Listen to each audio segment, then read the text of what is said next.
Hello and welcome to another Unmasked episode of So What's on Your Mind?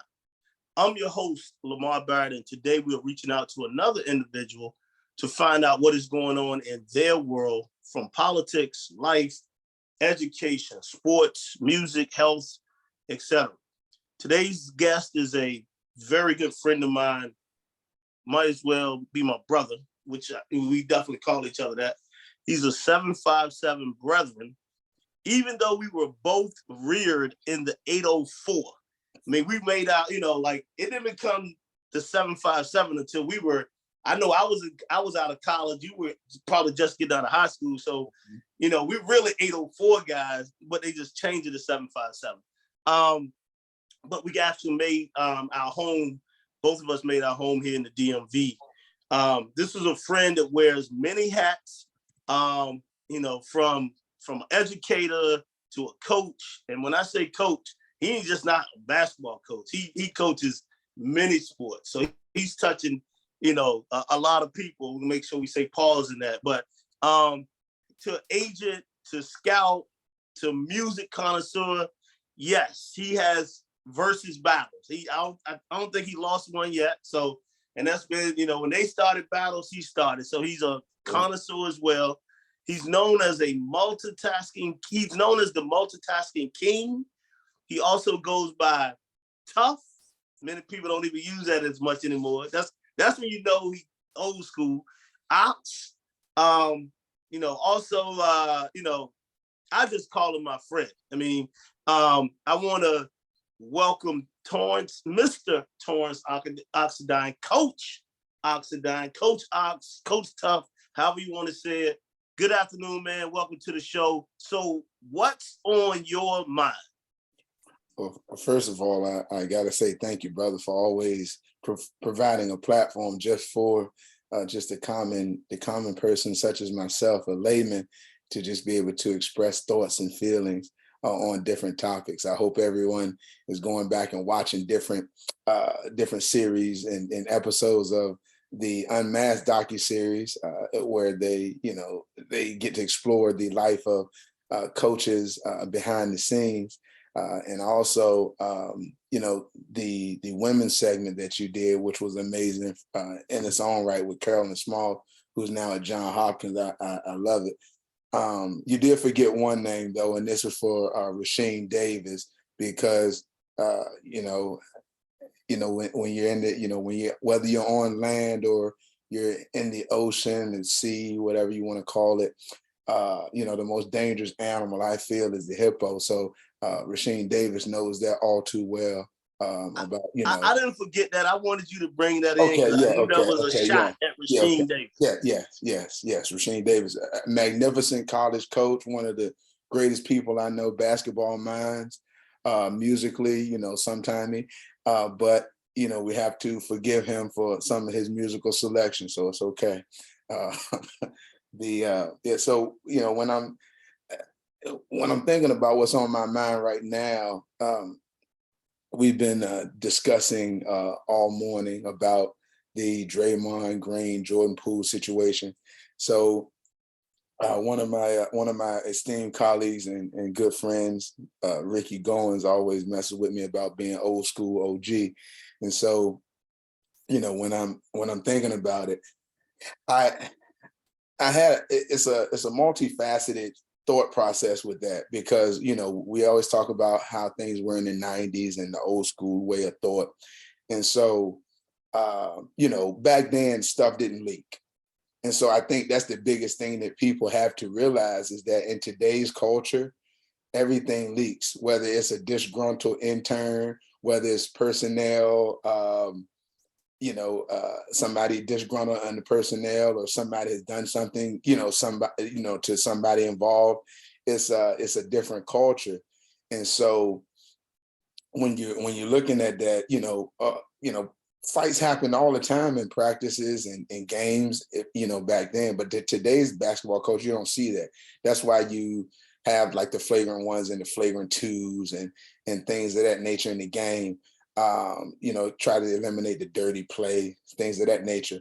But like I like to think about, these guys protect their bodies, which is their investment at all costs. So these dudes don't even try to take charges anymore. So I don't expect you to try to take a punch. So when I'm looking at the leak again, the video should have, and let me put this disclaimer out, the video should have never leaked. Period, point blank. Like, the video should never leak, but it did, and so it paints Draymond in a different light. Some people may say that he was wrong for walking up on Jordan Poole and punch. I mean, because he didn't really sneak him, because he actually walked up on him, but it would be considered a sucker punch just because of he knew goodness well that Jordan Poole wasn't expecting him to like swing on him.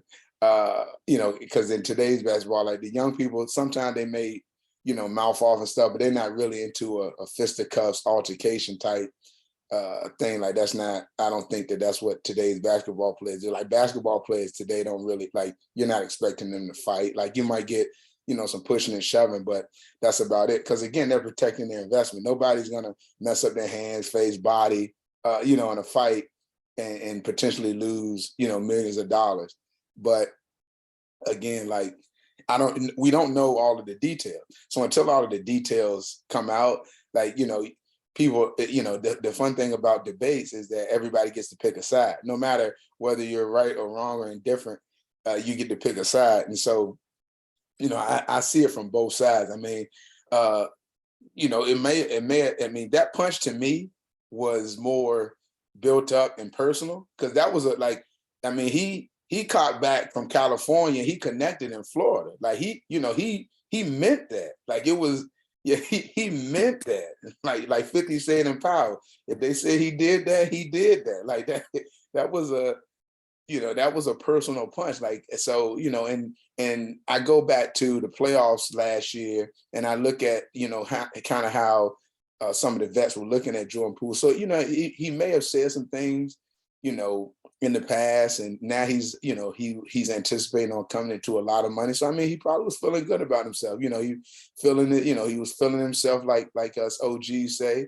And, it may have been a signal from Draymond as a protector of the Golden State culture that, we don't do that here, and that's okay. I get it.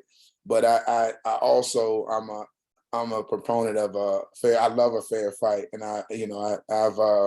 I've gotten into a few skirmishes and practices, and myself, and in different arenas. And back then we would get into something and then we would move on. Like, it wasn't. I mean, hell, if you're competitive and you want to win, you're gonna have some type of high spirited and high energy practices and games and things of that nature.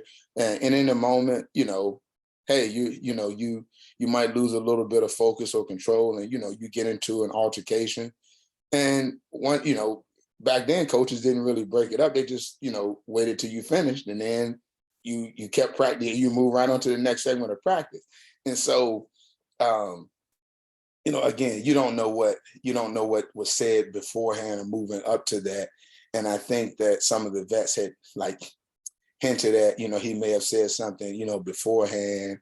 And again, I mean, they're still grown men with egos. So, we just have to wait until all of the facts come out.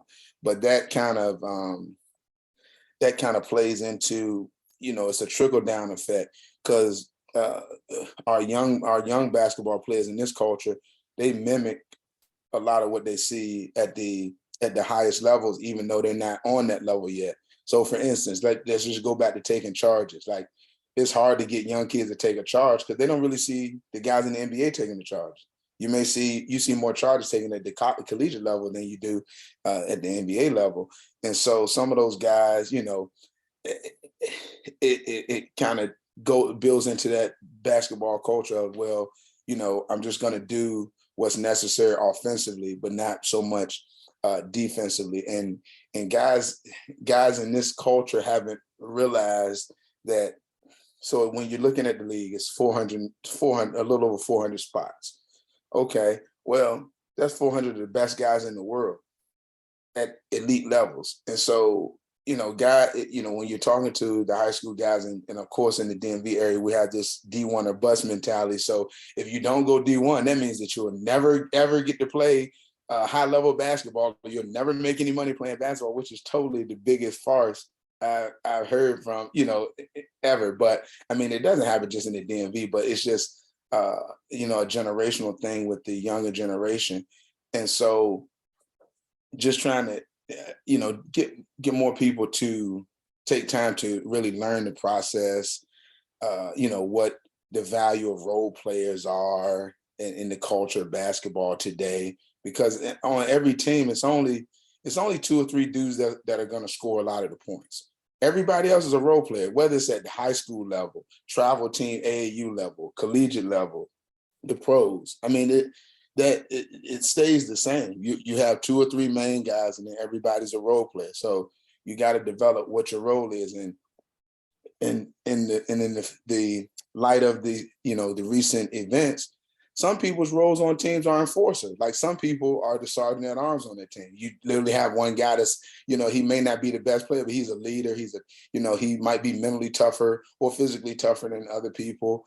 And, you rely on him to kind of keep the order, keep the peace, not only between the team, but in games, things of that nature. So, again, when we look at Draymond, we look at how he is in that system. He's great in Golden State system. I don't know if he would be as effective in anybody else's system, but he's great in he's been really good in Golden State system. So, if he's the enforcer and the keeper of the culture, then, I get it. But again, when you go down to the generational people, because Draymond Green he's what I call the epitome of a role player. He does his role on that team, and that's what makes him successful as well as the team successful.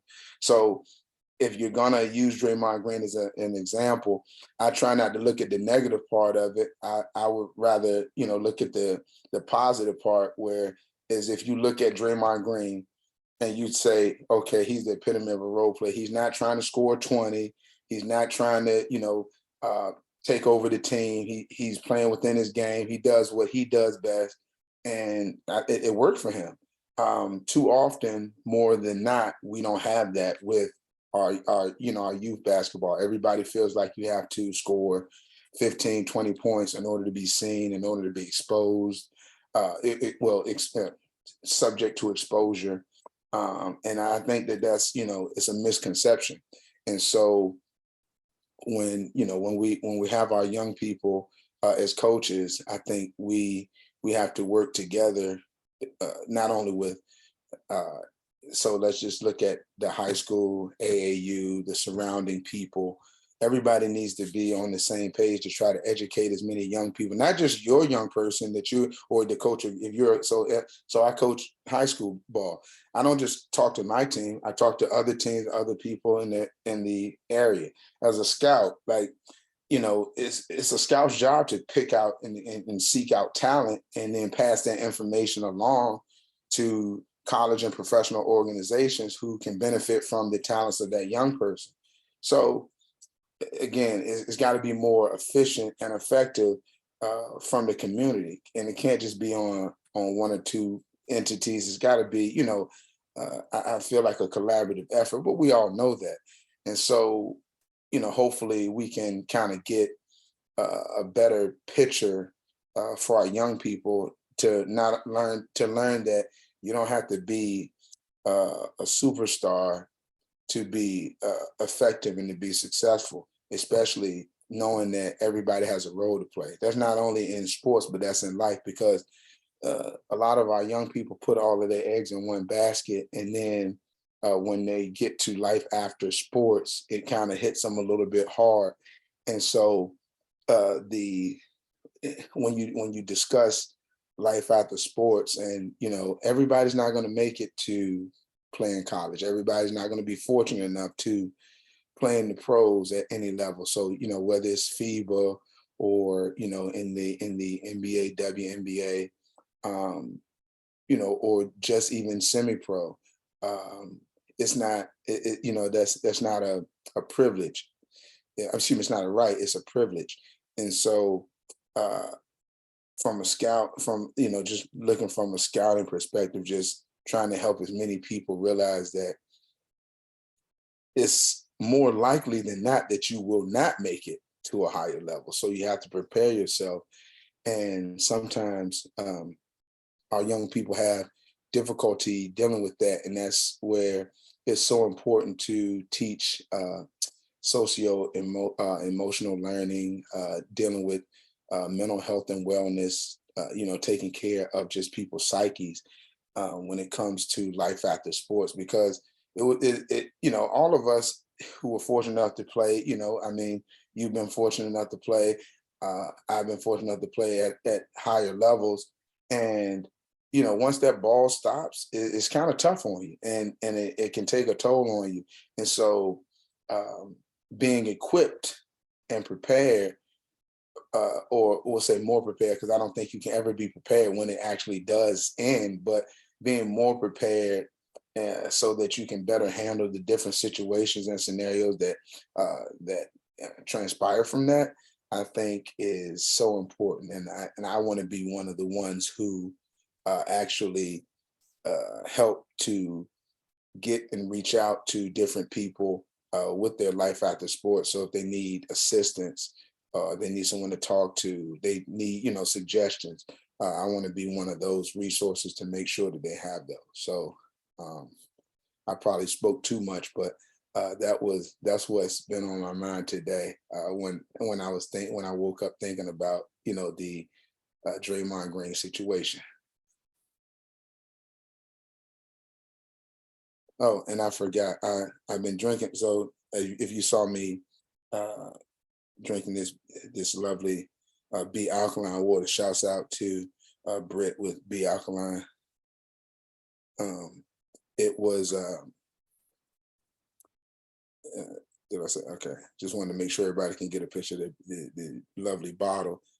If you get a chance, check out B alkaline water. I order cases at a time. I think it's the best alkaline water on the market. She's from the DMV, so let's support our DMV queens. Let's get that going.